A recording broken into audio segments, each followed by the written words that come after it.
যাচ্ছিল বৃষ্টির জন্য। Good morning. আজকে কিন্তু না, কাল থেকে বৃষ্টি হচ্ছে, মানে বৃষ্টি দেখে খুব শান্তি লাগছে, কারণ প্রচণ্ড গরম পড়েছিল। গরমের জন্য হাহাকার করছিল মাঠ ঘাটগুলো, একবারে মাঠ তো একদম মানে ফেটে গেছিলো একদম জলের জন্য। কি সুন্দর লাগছে বৃষ্টিতে ভিজতে, শিপশিপ করে বৃষ্টি পড়ছে। কালকে সন্ধ্যের থেকে ঝড় উঠেছিল, প্রচণ্ড মেঘ ডাকছিল, কোনো বৃষ্টি হয়নি।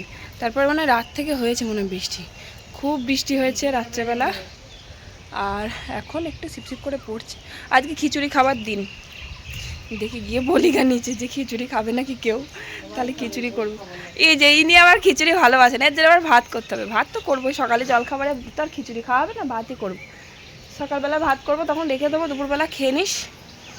খিচুড়ি করলে তো ভালো তরকারি হবে না, ওই শাক চচ্চড়ি, আলু ভাজা, এই ডিম ভাজা, এইসব দিয়ে ভাত খেতে পারবি, খিচুড়িটাই ভালো লাগবে খেতে। আর ড্রাগনের ফুল ফুটেছে দেখেছিস বাবু? ওই দেখ, এই যা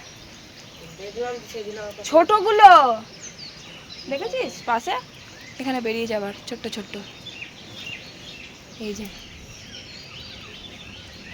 খুব কাঁটা কি, কিন্তু ওই ড্রাগনগুলো দিয়ে কোনো ফলই বেরোলো না, আমি সেটাই ভাবছি। তাহলে আর কি হলো, জলের জন্য কুড়িগুলো পর্যন্ত ফোটেনি, সাদা হয়ে গেছে।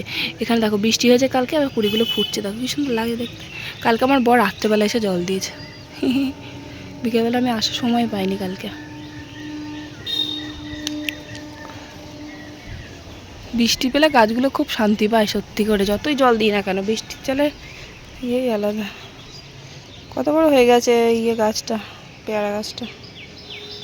লঙ্কা গাছে আবার প্রচুর ফুল এসছে, লাল লাল লঙ্কা হয়েছে কটা, নিয়ে পালায়। এই লঙ্কাগুলো খুবই ঝাল। এই একটা লঙ্কা সরু সরু চিকন চিকন।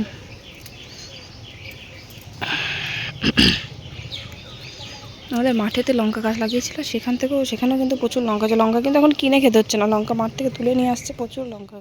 তো ভাবলাম আজকে প্রচণ্ড বৃষ্টি হচ্ছে, মানে কালকে সন্ধ্যেবেলা থেকে না খুব মানে এমন বাজেভাবে মেঘ ডাকছিল কি বলবো, মানে সন্ধ্যের থেকে কিন্তু বৃষ্টি পড়েনি, শুধু ওই মেঘ ডেকেছে। আর খুব ঝড় হয়েছে, প্রচণ্ড ঝড় হয়েছে এদিকে, আর প্রচণ্ড করং করং করে মেঘ ডাকছিল, মানে এত মেঘ ডাকছিল, সব ফ্রিজের তার, তারপরে ফোন টোন সব সুইচ অফ করে রেখে দিয়েছিলাম। খুব ভয় লাগে, ওই শুকনো এরকম মেঘ ডাকলে ভয় লাগে না বলো তো, বৃষ্টির বেলায় নেই, অথচ মেঘ ডাকছে। তো তারপরে মাঝরাতে একটু মানে অল্প বৃষ্টি হয়েছে, সকালবেলা থেকে বৃষ্টিটা শুরু হয়েছে, তা না হলে কিন্তু অত বৃষ্টি হয়নি। তবে ওয়েদার পুরো চেঞ্জ করে দিয়েছে, প্রচণ্ড গরম পড়েছিল, এখন ঠান্ডা ঠান্ডা ওয়েদার লাগছে বৃষ্টির জন্য। দেখো যখন বৃষ্টি হচ্ছে তখনই ঠান্ডা, তারপরে আবার যাকে তাই হয়ে যাচ্ছে। আর আমরা তো বাড়িতে সবাই মানে মোটামুটি খিচুড়ি খেতে খুব ভালোবাসি। আগে তো জেঠু খেতে ভালোবাসতো না, এখন আমার জেঠুও খায়, কিন্তু আমার বড় ছেলে পছন্দ করে না, কিন্তু মানে জোরজার করলে তাও খায় খিচুড়িটা। তাই ভাবছি যে খিচুড়ি করব, তাই জন্য ছোটো হাঁড়ি করে এসে ভাত বসালাম। মানে জল খাবারে তো আর খিচুড়ি বারবার ভালো লাগবে না, একবারে আমরা কি করি যখন খিচুড়ি করি, একেবারে দুপুরের জন্য করি, আবার রাত্রেবেলার জন্য করি। মানে রাত্রেবেলা আমার বরটা খায় না, আমার বড় ছেলেও খায় না, ওই মা আর আমার যাতে থাকে রাত্রেবেলা একটু, আমার শ্বশুরমশাই খুব ভালোবাসে, ওই তিনজনের মতন থাকলেই হয়, সেরকম মতন খিচুড়ির চাল ডাল নিয়ে নিই, কারণ আমার খুব ভালো লাগে, আমার ফেভারিট খিচুড়ি, ভীষণ প্রিয়। আবার ওদিকে বাবা ভালোবাসে, আমার বর ভালোবাসে, আবার কিন্তু পাতলা পাতলা জলের মতন খিচুড়ি আমার ভালো লাগে না খেতে, একটু বেশ চাপ চাপ হবে। মুগ ডালের খিচুড়িটা বেশি ভালো লাগে। তবে মুসুর ডালের খিচুড়ি করব, তা জলখাবারে দুটো ভাত বসিয়ে দিলাম। ওই যে জেঠু দুটো ভাত খায়, দিয়ে আবার খিচুড়ি খায় দুপুরবেলা, মানে ভালোবাসে না খিচুড়ি খেতে, কিন্তু খায় এখন, আবার একটু জোরজার করলে দিলে খায়, তা আগে খুব একটা ভালোবাসতো না খেতে। আবার ফুলকপি দিয়ে খিচুড়িটা জেঠু আবার শীতকালে খুব পছন্দ করে, ফুলকপি নিয়ে আসবে, দিয়ে বলবে খিচুড়ি করো, মানে খুব বেশি খাবে না পেট ভরে, কিন্তু সাথে আবার একটু ভাত খাবে, কিন্তু ফুলকপি দিয়ে খিচুড়ি করতে বলবে। তো এবার খিচুড়ি হবে, তাই জন্য বেগুন নেই, কুমড়ো আছে। ওই কুমড়োটা দেখলে তো, কুমড়োটা আমাদের মাঠে হয়েছিল, মানে কুমড়ো গাছ লাগিয়েছিল, তার মধ্যে ওই একটা কুমড়োই হয়েছে, অনেকগুলো কুমড়ো গাছ লাগিয়েছে, তার মধ্যে একটা কুমড়ো হয়েছে, তো ওই কুমড়ো দিয়ে বেগুনি করব। তারপর দেখো কি হয়েছে, আমি জলখাবারে ভাতটা নামালাম, ভাতটা নামানোর পর দেখছি জেঠু বাড়ি চলে আসলো, বৃষ্টি হয়েছে তো, দিয়ে এবার ওখানে দাঁড়ায়নি, জেঠু বাড়ি চলে আসলো। তো তারপর দেখছি জেঠু মাছ নিয়ে এসছে, তো আমার বড়ই আনতে দিয়েছিল মাছটা জেঠুকে, তো মাছের ঝোল ভাত খাওয়ার জন্য, গরম গরম মাছের ঝোল ভাত খাবে ও। তো নাও এবার তাহলে মাছের ঝোল যদি ভাত খায়, তাহলে কি করে খিচুড়িটা রান্না করব। তো সেই জন্য আমার বর বললো, মাছটা টাটকা মাছটা বাসি করে খাবে, আজকে আর খিচুড়ি করতে হবে না, আজকে ভাত করো, কালকে খিচুড়ি করবে।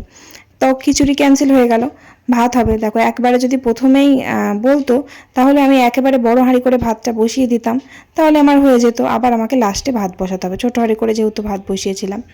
তো আবার কালকের অনেকগুলো তরকারি ছিল। এই আলু পোস্ত করেছিলাম কালকে, আলু পোস্ত ছিল একটু, সেই পোস্তটা একটু অনেকটা বেশি ছিল, তো পোস্তটা একটু মানে শুকনো লঙ্কা তারপরে পাঁচফোড়ন দিয়ে একটু ফুটিয়ে নিলাম। ওটা জলখাবারে খাওয়া হয়ে যাবে। বাসি তরকারি থাকলে রেখে দিই ফ্রিজের মধ্যে, পরের দিন খাওয়া হয়ে যায়, ফেলে দিই। কটা পটল কেটেছিলাম খিচুড়ির সাথে খাওয়ার জন্য, পটল ভাজা ভাল লাগবে খিচুড়ির সাথে, পটল ভাজা, বেগুনি আর ডিম ভাজা করতাম। তো তারপর খিচুড়ি ক্যান্সেল হয়ে গেল। মাছ এনেছে, মাছের ঝোল ভাত হবে। আর বেগুনিগুলো কি করব, কাটা হয়ে গেছে, তাই জন্য বেগুনিগুলো ভেজে ফেলছি। আর অতগুলো লাগবে না, অনেকটা করে ফেলেছি, তো বাকিটা রেখে দেবো ফ্রিজের মধ্যে। পটল ভাজা করলাম আর একটা ডিম গুবলু সোনাকে ভেজে দিলাম, ও জল খাবারে খাবে। এই বেগুনিটা না আমার খুব একটা ভালো লাগে না, জানো তো, মানে বেগুন দিয়ে হোক বা কুমড়ো দিয়ে হোক খুব একটা ভালো লাগে না খেতে। আর ছোটোবেলায় তো বেগুনটাই খেতাম না, জিভ চুলকাতো বলে। এখন বেগুন খুব ভালোবাসি, তবে আমার খিচুড়ির সাথে বেগুনির থেকে আমার লম্বা লম্বা বেগুন ভাজাটা বেশি ভালো লাগে খেতে। এই বর্ষাকাল আসছে, নতুন নতুন কচি কচি বেগুন উঠবে, বেশ গরম গরম খিচুড়ি আর বেগুনি। ওই দামটা ধুয়ে দিই দে, আর একবার ধুয়ে দিই দে, আর একবার ধুয়ে দিই। এটা তো আমরা খাওয়ার শখ জাগলো কেন? হাত পাত, হাত পাত, হাতে হাতে নুন দেবো। ওই হাতটা পাত, ওই হাতে আমরাটা নে, আর এই হাতটা পাত। আমি তো দেখতেই পাচ্ছি না নুনটা, ওর মধ্যে মিশি মিশি খা, দেখি খা কামড়া, এদিকে ঘর দেখি মুখটা। ভালো, কি টক খেতে পারে দুইজনা। বাড়িতে কচি কচি আমড়া নিয়ে এসছে চাটনি খাওয়ার জন্য। তো কচি আমড়াগুলো মানে চাটনি খাওয়ার আগেই দুই ছেলে দেখছি ওই নুন দিয়ে খেয়ে নিচ্ছে। বড়টাকে দেখেই ছোটটা শেখে, বড়টা ভীষণ ভালোবাসে টক খেতে, ও বলেছে একবার দেখিয়েছে, তা ও তাড়াতাড়ি করে চলে এসে, হাতে নোংরা ছিল, ওই সামনের কল থেকে হাতটা ধুয়ে আসলো, ওই জন্য ছুটতে ছুটতে চলে এলো আমড়া খাবে বলে। তো একটা নুন দিলাম, বসে বসে খাচ্ছে আর মুখ চোখ নিয়ে যা করছে। ছোটোবেলায় তো আমি ভীষণ আমড়া খেতে ভালোবাসতাম। আমাদের বাড়িতে, আমার বাপের বাড়িতে একটা আমড়া গাছ আছে, মানে ছিল, এখন নেই, এখন বাড়িটাই নেই, তো আমড়া গাছ। তো এবার ওই আমড়া আমি গাছ থেকে পেড়ে পেড়ে খেতাম, আমার খুব ভালো লাগতো। মানে কাঁচা আমড়া, খুব টক যে আমড়াটা, বিলিতি আমড়া না কিন্তু, খুব টক, ওই আমড়া ছেঁচে খেতাম, আমড়া মাখা করে, তারপরে আমরা নুন দিয়ে খেতাম কামড়ে কামড়ে। আমার মা বলতো কি করে খাস, দাঁত শিশির করে। আমার মা তো একদম টক খেতে পারতো না। মানে কি বলতো না, টক খাওয়াটা না একটা বয়সের সাথে সাথে না মানে বিলীন হয়ে যায়। মানে এই যে দেখো, ছোটোবেলায় এত টক খেতাম, কিন্তু এখন না অতটা টকও আর খেতে পারি না। এই যে ওদের খাওয়া দেখছি, তাই ভাবছি যে আমি ওরকম কচকচ করে টক টক আমরা কাঁচা তেঁতুল খুব খেতাম, কুল, এখন কিন্তু অত খেতে পারি না, খাই খুব সামান্য, দাঁত টকে যায়, অম্বল হয়, বয়সের সাথে সাথে মানুষের রোগের বৃদ্ধি হয় না, সেরকম হয়েছে। তাই ছোটোবেলায় সব কিছু মানে পাথর চিবিয়ে খেলেও যেন হজম হয়ে যাবে এরকম। তো মাছটা আলু পটল দিয়ে ঝোল করলাম, রুই মাছ, টাটকা মাছ, ভালো মাছ, ওটা আবার বাসি করে কালকে খাবো, তাই আজকে মাছের ঝোল ভাতই হবে। তো এবার ধরো সকালে ভাত করলাম, একবারে আমার হয়ে যেত, তো সেটা আর হলো না, তাই আমাকে লাস্টে আবার ভাত বসাতে হবে।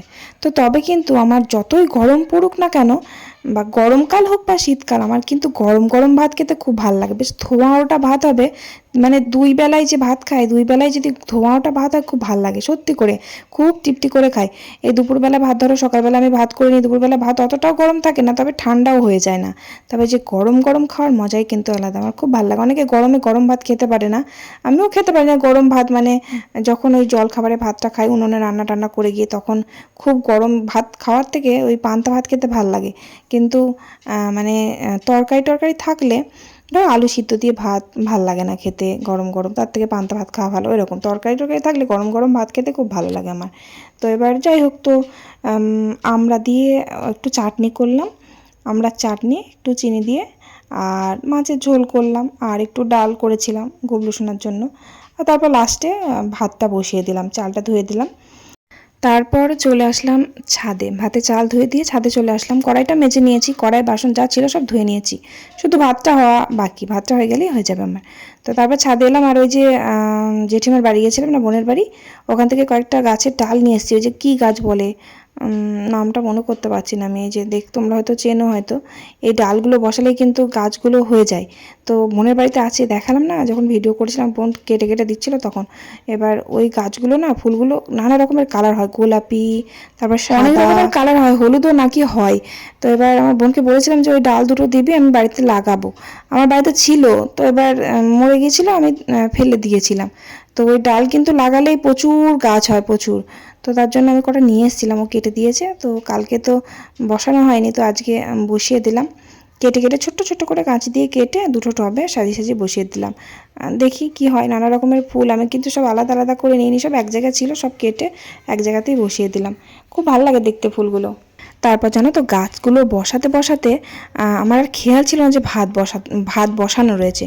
তো এবার গাছগুলো বসিয়েছি কেটে কেটে, তারপর গুবলুকে চান করিয়েছি, তারপর আমি চান করেছি। নিচে গিয়ে দেখি ভাত খুলে গেছে। ভাত এমন বাজেভাবে লেগে গেছিলো, সঙ্গে সঙ্গে ঠান্ডা জল দিয়ে ভাতের ফ্যান ঝরালাম। তারপরে ভাতগুলো ঢেলে ফ্যানের হাওয়ায় মানে চাড়িয়ে দিলাম, যাতে ভাতগুলো লাগা লাগা না হয়ে যায়। কারণ আমাদের বাড়িতে গলা ভাত কেউ খেতে পারে না। ঝরঝরে ভাত হবে, শক্ত ভাত হলেও খেয়ে নেবে, কিন্তু গলা গলা ভাত মোটেই খেতে পারে না কেউ। তো এবার তার জন্য কেমন কেমন লাগছে। তো আমার বর তো গলা ভাত দেখলে প্রচণ্ড চটে যায়। ওর আবার শরীরটা খারাপ, আমার বড় ছেলেও শরীর খারাপ, খেতে পারছে না, বলছে আমাকে খাইয়ে দাও। আমার বর তো সেই অল্প কটা করে ভাত খাচ্ছে, একদম শরীর ভালো নেই, খেতে পারছে না। তারপর বড় ছেলেকে দুটো ভাত খাইয়ে দিচ্ছি। মানে বাড়িতে না ওই জ্বর হয়ে না, সবার জ্বর হয়েছিল, গুবলুর জ্বর হয়েছিল, ওর বাবা গুবলু একসাথে হয়েছে, তারপর ওদের ভালো হয়ে যাওয়ার পর বড় ছেলের হয়েছে। মানে জ্বরটা হওয়ার পর থেকে না কেউ আর ভালো করে ভাত খেতে পারছে না। এবার ওই জন্য আমার বড় ছেলেকে সে মানে বুকে বুকে দুটো ওকে ভাত খাইয়ে দিচ্ছি, খাবে না কিছুতেই। তো জোর করে দুটো ভাত খাইয়ে দিলাম। গুবলু একা একা খেতে পারে, দেখেছো তোমরা না? গুবলু একা একা খাচ্ছে। তাড়াতাড়ি খেয়ে নাও, দিগুলো পড়া করে নেবে তাড়াতাড়ি। হ্যাঁ, পড়া করে দিবা তো? তুমি করবে না তো? আজকে অঙ্ক করাবো। হ্যাঁ, অঙ্ক করবা তো? অঙ্ক করবা আজকে? আমাকে বলো, অঙ্ক করবা? অঙ্ক করবা তো? বদমাস করবে না তো? আজকে খাতায় লিখবা তো? আজকে স্লেটে লিখাবো না, খাতায়, ঠিক আছে? আজকে তো সব ঠিকঠাক করে ভাত খেতে পারিনি। সেই ভাত করেছিলাম দুপুরবেলা, মানে আমার ডবল খাটনি হয়েছে, কিন্তু ভাত কেউ খেতে পারেনি। অনেক ভাত ছিল রাত্রেবেলায়, সেই আবারও ভাতই খেতে হচ্ছে আমাকে রাত্রেবেলা। আমার ভাত খেতে একদম ভাল লাগে না, আবার এই ভাত বাসি থেকে গেলে কালকে সেই আমাকেই খেতে হবে। তাই ভাবলাম বাসি করে খাওয়ার থেকে রাত্রেবেলায় আজকের দিনটা ভাত খেয়ে নিই। ওদিকে বড় ছেলেও ভাত খেতে চায় না রাত্রেবেলা, কিন্তু বড় ছেলের ভাতই খাওয়া দরকার। ওর যা মানে শরীরের দশা, খায় না বলেই ওই রকম অবস্থা, একদম খুব কম খায়। মানে রুটি ভক্তকে সারাদিনে মানে 3 বার যদি দিনে রুটি দাও, রুটি খাবে, ভাত খাবে না কিছুতে। তো এবার ঝোল তরকারি ছিল না, মাছের ঝোলও সেরকম ছিল না, মাছ রয়েছে, মাছগুলো কেউ খায়নি জানো। আমি মাছ মানে আমার বড় ছেলেকে মাছ খাইয়ে দিয়েছিলাম, তার অর্ধেকটাও খেয়েছে, ওর বাবা তো মাছে হাতই দেয়নি। এবার আমি ওদের মাছগুলো খেতে গিয়ে আমার নিজের মাছটা খাওয়া হয়নি। তবে সেই মাছগুলো আছে, মাছ ছিল, আর শুধু ঝোল আলু ছিল না, তাই একটু মসুর ডাল করলাম প্রেশার কুকারে দিয়ে, ওই দিয়ে ভাত খেয়ে নিলাম। আর বড় ছেলে সেই বললো মা আমাকে খাইয়ে দাও এবারও, মানে 3 বেলায় ওকে খাইয়ে দিতে হয়েছে আজকে জানো। জল খাবারে খাইয়ে দিয়েছিলাম, দুপুরেও খাইয়ে দিয়েছি, রাত্রেবেলা বললাম এই বেলাটাই আবার বাকি যাবে কেন, এই বেলাও তোকে খাইয়ে দিয়ে। গুবলু শোনা অনেকক্ষণ আগে খাওয়া হয়ে গেছে। তো চলো আজকের ব্লগটা আমি এখানেই শেষ করি। রাত হয়ে গেছে, ওদিকে আমার বড়ও খায়নি জানো তো, ওর শরীরটা ভালো নেই, ও দুপুরেও ঠিক মতন ভাত খেতে পারিনি। রাত্রেবেলা বাড়ি এসে, দোকান থেকে বাড়ি এসে বললো আমার খিদেই পাইনি, তা খাবো কি? আমি বললাম ডাক্তারখানায় যাও, তবুও ডাক্তারখানায় গেল না। তো শুয়ে পড়েছে, ঘুমিয়ে পড়েছে, আর কিচ্ছু খাবে না। আর আমি ওই দুটো ভাত নিয়ে এসেছি, ভাতই খেয়ে নেবো রাত্রে। তো চলো ভিডিওটা এখানেই শেষ করি। ভালো লাগলে অবশ্যই লাইক করে একটা কমেন্ট করে দিও কিন্তু। ভালো থেকো সবাই, আজকের মতো tata, bye bye, good night.